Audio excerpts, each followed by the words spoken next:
Praise the Lord people of God. आज हम एक ऐसे युद्ध के बारे में बात करेंगे जहाँ पर तलवारें नहीं शब्द चले थे। सचमुच अगर हम देखते हैं अदन की वाटिका जब परमेश्वर ने आदम और हवा के लिए बनाई, वहाँ पर उनको रखा और उनके लिए बहुत कुछ अच्छा बनाया, तब वहाँ पर एक आत्मिक युद्ध हुआ और शैतान ने सीधा जाकर हवा के कानों के ऊपर हमला किया। आइए हम देखते हैं उत्पत्ति 1 अध्याय में 3 उसके 1 अध्याय में हम देखते हैं कि यहोवा परमेश्वर ने जितने बनेले पशु बनाए थे उन सब में सर्पदूत था और उसने स्त्री से कहा, क्या सच है कि परमेश्वर ने कहा है कि तुम इस वाटिका के वृक्ष का फल ना खाना।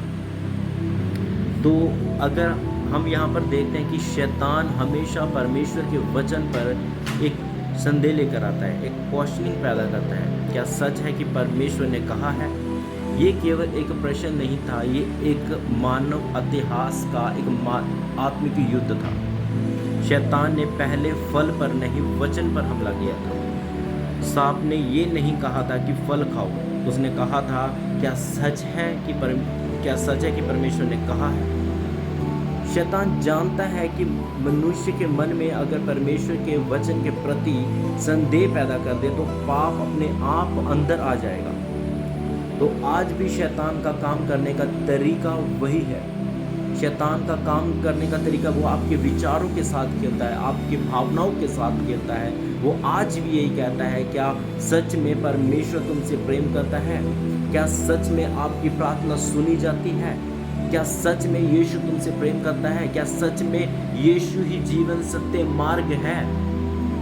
जब वचन पर विश्वास कमजोर होता है तो पाप अपने आप मजबूत हो जाता है। हवा का युद्ध बगीचे में नहीं, उसके विचारों में होना शुरू हो गया था। हवा अभी तक फल तक पहुंची भी नहीं थी, वो युद्ध उसके हाथों में अभी तक आया भी नहीं था, उसके विचारों में शुरू हो गया था। तो मेरे भाई और मेरे बहनों, मैं आपको बताना चाहता हूँ कि शैतान सबसे पहले आपके विचारों को बदलेगा, फिर वो आपके विश्वास को बदलेगा, फिर वो आपके व्यवहार को बदलेगा और फिर अंत में वो आपका जीवन बदल देगा जो नाश की ओर लेकर जाता है। हम पाप पहले आपके मन में आता है, मन से शुरू होता है। परमेश्वर ने बहुत कुछ दिया था पर शैतान ने एक चीज के ऊपर उनका ध्यान केंद्रित किया।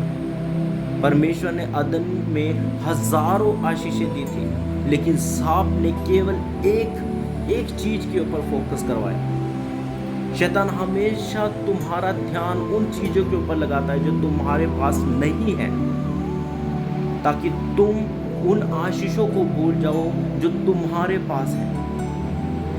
हालेलुया। हवा ने उत्तर तो दिया, उसको पलटकर जवाब तो दिया, परंतु बातचीत में वो फंस गई। हालेलुया। उत्पत्ति अगर हम देखते हैं 3 उसका 2 अध्याय में हम पढ़ते हैं कि स्त्री ने सांप से कहा, इस वाटिका के वृक्षों के फल हम खा सकते हैं। हालेलुया। तो कभी कभी सबसे बड़ी गलती हम क्या करते हैं कि बहस में पड़ जाते हैं। यीशु ने जब जंगल में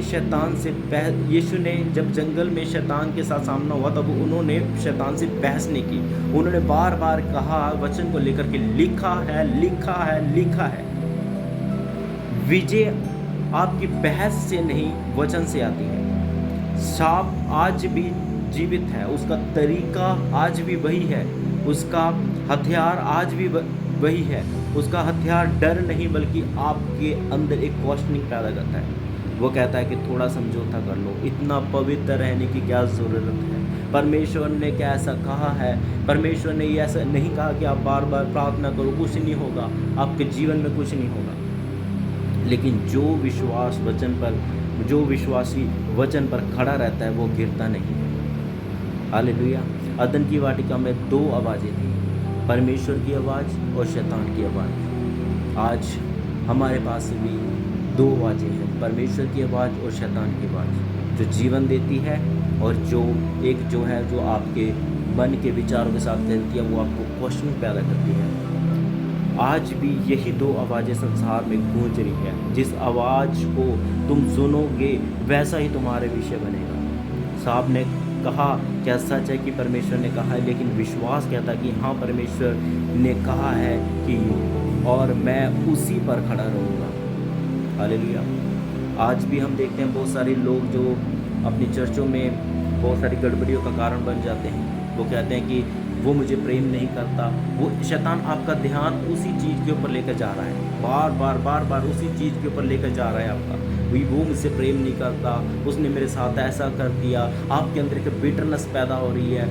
शैतान आपके अंदर एक बिटरनेस पैदा कर रही है। आपको पता है कि जब एक पेट की पित्त जब फटती है ना, तो वो पूरे शरीर में जहर फैला देती है और अंत में क्या होता है, नाश होता है। शैतान का एक आवाज़, एक गलत आवाज़ आपके जीवन में, आपके कानों में, जैसे हवा के कानों पर उसने हमला किया, वैसे आज वो आपके कानों पर भी हमला कर रहा है। वो आपका बार बार ध्यान को केंद्रित कर रहा है कि देख वो तुझे प्रेम नहीं करता, देख वो तुझे तेरा अब इग्नोर कर रहा है, देख वो अब तेरी इज्जत नहीं करता। तो आप इन बातों को भूल जाओ। जब तुम परमेश्वर के वचन पर अटल खड़े रहते हो, तब वही वचन तुम्हारे विश्वास से बचाता है, तब वही वचन आपको पाप से बचाता है, अविजय तक पहुंचता है और तुम्हारे जीवन में परमेश्वर की महिमा प्रकट होती है। हालेलुया। आप विश्वास में बने रहे।